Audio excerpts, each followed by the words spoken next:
Napalitan natin yung cover nating motor. Kasama natin si ARJ TV.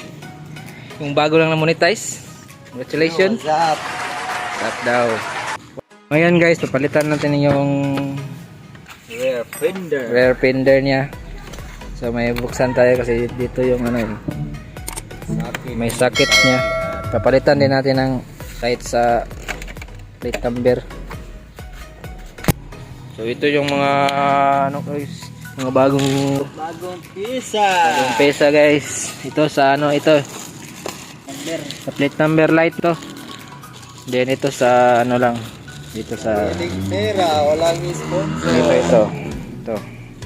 Ito yan, dito yan nilagay. Yung sa stock. Pero stock ito guys. In-order talaga natin sa YAMAHA. Bagong-bago. Saka yung rear fender niya guys. Palitan natin. Anong tawag nito boss? Ito yung panel to guys.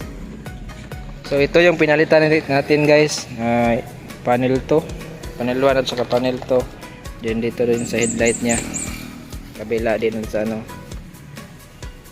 Ganito lang magpalit ng fender. Ganito lang gagawin natin mag change ng fender.